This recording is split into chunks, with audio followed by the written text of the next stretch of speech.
ভারত সেবাশ্রমের মুখ্য উদ্দেশ্য সেবাই ধর্ম সেবাই কর্ম। বিভিন্ন সময়ের সেবামূলক কাজের সাথে জড়িত থাকে ভারত সেবাশ্রম সংঘ। সেই মোতাবেক কালিয়াগঞ্জের কুনোর ভারত সেবাশ্রমের মহারাজ জ্যোতির্ময়ানন্দ মহারাজের উদ্যোগে কালিয়াগঞ্জ ব্লকের বিভিন্ন গ্রামীণ এলাকায় গিয়ে গরিব দুস্থ মানুষদের হাতে শীতের কম্বল তুলে দেওয়া হচ্ছে। কালিয়াগঞ্জ ব্লকের পাহাড়গাঁও এলাকায় মানুষদের হাতে শীতের কম্বল তুলে দেন মহারাজ। শীতের কম্বল পেয়ে খুশি গ্রামীণ এলাকার মানুষেরা। কালিয়াগঞ্জ থেকে অনুপ জয়সওয়ালের রিপোর্ট, বিগ নিউজ বাংলা। গ্রামীণ এলাকায় ঘুরে ঘুরে আপনি কম্বল বিতরণ একটু বলতেন কতগুলো কম্বল এবং তার থেকে কিনে নিয়ে দিন। ভারত সেবাশ্রম সংঘের মুখ্য উদ্দেশ্য সেবাই ধর্ম সেবাই কর্ম। তো প্রতি বছর আমরা এই সেবামূলক কাজ করে থাকি। বিভিন্ন সময় বস্ত্র বিতরণ, কম্বল বিতরণ।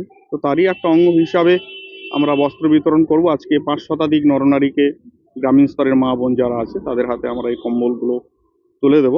একটু দেরি হলো কারণ গঙ্গাসাগরের মেলাতে আমি ডিপ্লয় ছিলাম বলে। তো প্রতি বছর করি এটা।